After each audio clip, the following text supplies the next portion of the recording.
Hola muchachos, bienvenidos a este breve video sobre la literatura egipcia específicamente. Estamos en el curso de Literaturas Mediterráneas. Entonces voy a hablarles un poquito del libro egipcio de los muertos, que es el libro que nos compete en la primera unidad y del cual estamos desarrollando una pregunta en el foro. Voy a hablarles de manera general de este libro para que entiendan algunas de sus características especiales. ¿Sí? Estamos trabajando la versión traducida por Lauren, que de alguna manera es una muy buena versión porque está, digamos que versificada, está en versos, ¿sí? Un estilo muy poético, pero se fundamenta en uno de los textos más relevantes de todo esto que tiene que ver con el libro egipcio de los muertos, con el libro de las pirámides, con el texto de los sarcófagos, o sea, algunos libros fundamentales que fueron construidos o que sirvieron para construir este libro llamado el libro egipcio de los muertos en su primera versión, que fue la publicada por Wallis Budge. Entonces, bueno, el libro egipcio de los muertos es conocido también como el papiro de Ani, ¿sí?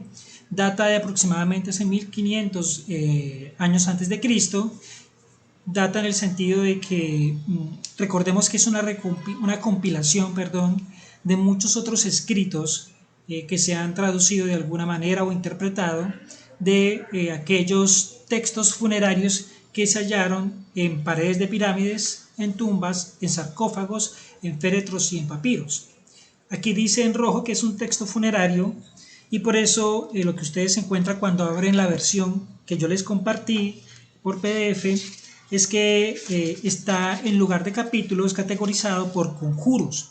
Conjuros porque es una manera de representar la funcionalidad de este libro. Y es que muchos de estos conjuros, de estos cantos, de estos rezos, de estas oraciones, tenían la funcionalidad de ser expresados, cantados, dichos en un entierro, en un encuentro fúnebre, ¿sí? Entonces es importante tener en cuenta esto. Tan pronto moría, sobre todo alguno de los grandes personajes egipcios de la época, puede ser un faraón, puede ser uno de los grandes nobles, puede ser un sacerdote, se expresaban este tipo de oraciones con el propósito de lograr que el alma, de alguna manera también el cuerpo, de la persona muerta, del difunto, fuera al más allá y tuviera un contacto de ida y venida entre el más allá y lo que podríamos considerar el más acá. Recordando que para los egipcios realmente la muerte es otro tipo de vida. ¿Sí? No es un estancamiento, no es una finalización y mucho menos es una desaparición. Es una entidad que permite una relación entre el allá y el acá. Bueno, sobre el título de la obra. Como ya hemos visto, el título es muy impreciso en el sentido de que este libro se debía llamar como empieza el conjuro. Si ven el conjuro 1 dice, en los conjuros que aquí comienzan se narra la salida del alma hacia la plena luz del día, ¿sí? Y el título pues realmente sería salida del alma hacia la plena luz del día. Ese sería realmente el nombre del libro. Sin embargo, en muchas traducciones desde un comienzo se ha preferido darle un nombre un poquitico menos preciso con relación a lo que significa, porque no es de la muerte, porque recordemos que el concepto de muerte en los egipcios está más relacionado con un tipo de vida en el más allá que con lo que conocemos en la actualidad con el concepto de muerte. Entonces fue el egiptólogo alemán Karl Richard quien en 1842 publicó literalmente este nombre, el libro egipcio de los muertos, ¿sí? De los egipcios del papiro jeroglífico de Turín. Es todo un nombre larguísimo, pero que realmente con la medida en que ya ha pasado el tiempo, se buscó disminuir el nombre para ser mucho más preciso, ¿sí? Entonces, desde el mismo texto tenemos evidencia de que hubiese sido mejor un nombre como salida del alma hacia la plena luz del día, porque así empieza el conjuro número 1 del libro y en la versión que yo les presenté. Digamos que el contenido del libro son casi 190 declaraciones, letanías o sentencias que se recogen en fórmulas y oraciones que se debían presentar frente a un difunto y que tenía una consideración, y es que el difunto debía antes de morir recitarlas y sabérselas de memoria. Es decir, durante su vida los egipcios intentaban aprenderse muchas de estas letanías para pronunciarlas en el más allá también, ¿sí? Entonces, digamos que era una doble consideración. La primera, aprenderse estas letanías para el momento de mi muerte, de la propia muerte, y la segunda, aprenderse estas letanías para cuando moría una persona querida, un familiar o un faraón muy representativa, pues expresaban estas letanías frente al difunto, ¿sí? El propósito es convencer a los dioses, por ejemplo Osiris, Nut, etcétera, de que se reciba el alma de este difunto y que por tanto, al ser recibida, al ser pesada y ser aprobada, pueda mantenerse en libertad entre el acá y el más allá, ¿sí? Bueno, una aclaración, estas 190 declaraciones, letanías, etcétera, fueron encontradas de manera muy diversa y en momentos muy diferentes. No es que todo se haya encontrado en un mismo documento, sino que han sido organizadas por los egiptólogos con el propósito de darles unidad, ¿sí? Por eso en algunos casos la lectura es un poco confusa, la lectura surge muchísimo a partir de la interpretación que se ha tenido de lo que se encontró en los sarcófagos, en estas paredes, etcétera, porque no se encontró un papiro donde estuvieron explícitamente expuestas todas las 190 letanías. No fue así. La escritura egipcia quería hablarles un poquitico porque veo que algunos me han escrito sobre la traducción, ¿sí? Sobre la interpretación, las diferentes versiones que hay de este libro. Sí, es que dependiendo muchísimo, digamos que de la escuela egiptológica a la cual se ha inscrito cada uno de estos especialistas, la mirada a estos libros es diferente. Entonces, eso hay que tenerlo un poquito claro porque para algunos lo que quieren rescatar en la lectura de estas traducciones es más lo simbólico, para otros lo mitológico, para otros específicamente lo fúnebre, etc. Digamos que cada escuela de egiptología pues se ha especializado en algún tema especial y ha tratado de sacar su propia interpretación de estas escrituras. Entonces, en términos generales, los egipcios manejaban dos tipos de escritura: una jeroglífica, que es muy conocida, ¿sí? Que es muy ideográfica, parte muchísimo de imágenes representativas con un sistema pictórico. Ahí les presento un ejemplo de algunos elementos muy cotidianos, digámoslo así, para representar los diferentes momentos en que los egipcios intentaban comunicar algo, específicamente en este caso con el más allá. Entonces, en general son grabados, son representaciones rupestres que han encontrado, representaciones artísticas sobre piedras, sobre distintos materiales, sobre barro, en donde se intentaba conmemorar de alguna manera la vida en el más allá. Aquí también les presento un breve ejemplo, ¿sí? Recuerden que bueno, digamos que este alfabeto egipcio contenía un número aproximado de más de 100 figuras representativas en un ideograma que permitían comunicar algo, ¿sí?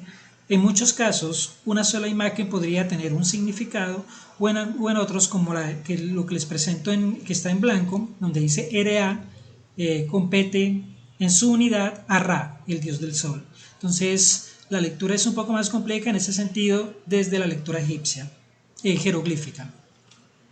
Y también tenemos la hierática. Yo les presenté aquí una transcripción de lo jeroglífico a lo hierático, cómo es que se representan cada una de estas escrituras, para que lo tuvieran en cuenta, ¿no? Muchos de estos textos que tenemos en el libro egipcio de los muertos se han traducido de la escritura jeroglífica y otro de la escritura hierática, la cual, como ustedes observan, se parece un poco más a la letra como la tenemos en la actualidad. una letra un poco más cursiva, más curvada, una letra que se parece muchísimo a estas grafías más contemporáneas. En este caso, digamos que lo hierático viene de la idea de los textos sagrados escritos por los sacerdotes. Entonces, mientras que los jeroglíficos eran escritos por sacerdotes y además el resto, digamos, de los nobles, de toda esta casta de faraones que tenían la posibilidad de aprender a leer y escribir este tipo de escritos o este tipo de lenguaje, en otro caso, los sacerdotes eran quienes trataban de crear sus propias interpretaciones de lo que consideraban los egipcios la posibilidad de tener una relación entre la vida y la muerte. ¿Sí? Ellos construían sus propios textos. Muchos de estos sacerdotes fueron quienes inicialmente representaron de manera escrita muchas de esas letanías y oraciones que eran parte solamente de la oralidad. ¿Sí? Entonces, por eso, estos jeroglíficos, este tipo de escritura, la hierática y la jeroglífica, datan de hace muchísimos años, ¿sí? Se consolidó un poco en el siglo XV a.C. con relación a la escritura en los papiros. Pero esta escritura, como casi toda la escritura, viene de la oralidad. Muchas de estas ideas que están aquí presentes fueron realmente ideas que circularon oralmente durante muchas generaciones. Aquí hay una versión tebana, ¿sí? de los griegos, también tenían alguna versión de este tipo de papiro, porque en algún momento, pues recuerden que como fue un gran imperio el egipcio, pues también logró incluir dentro de su territorio a todo lo que era la antigua Grecia y como se llamaba en ese momento, todo lo helenístico, todo aquello en donde después surgieron aquellos poetas griegos tan conocidos. Tenemos también versiones posteriores, ¿sí? Un poco más relacionadas con la actualidad, que incluían los dos tipos de escritura, la jeroglífica y la hierática. Ya en el siglo V, muchos de estos grandes bibliotecarios o bibliotecólogos, por ejemplo en Alejandría, por ejemplo en muchos lugares consagrados, también obviamente sagrados, trataron de consolidar una obra, como en este ejemplo de papiro, que incluyera los dos tipos de escritura.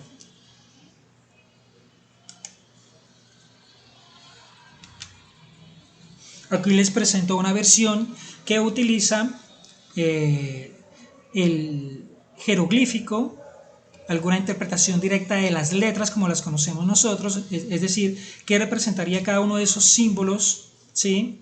Y cómo lo traduciríamos en la actualidad. ¿Sí? Yo no he hecho iniquidad a la humanidad, es uno de los primeros fragmentos que les presento, y ahí ustedes pueden ver específicamente cómo se representaba sobre todo el lenguaje en escritura jeroglífica. El título, como ya lo hemos mencionado, pues es muy diverso, tiene muchísimo que ver con las interpretaciones que se han hecho a lo largo del tiempo y de alguna manera también con la economía del lenguaje. Aquí está el juicio de Osiris, que es lo último que les quiero representar, que es la idea que en varios de los conjuros está representada en este gráfico que encontramos, en este ideograma que encontramos en algunos de los principales monumentos de la cultura egipcia, donde se evidencia, por ejemplo, cómo era este proceso de prueba para poder entrar al más allá y tener lo que ya les digo que era lo más importante, que era la libertad, ¿sí? Entonces, habían unos pasos que específicamente estaban constituidos por cómo el alma del difunto hacía una prueba en la cual se sopesaba su corazón con la verdad, y si realmente su corazón incluía la verdad, podía ir al más allá, ¿sí? Y tener la libertad que tanto deseaba. Entonces, digamos que aquí les presento en general y pueden ver todo lo que esto incluye y cada uno de los personajes que son relevantes en esta historia. Por favor, finalmente recuerden que tenemos una pregunta para el foro. Un abrazo muy grande para todos y espero que les haya servido me pueden escribir. Abrazos.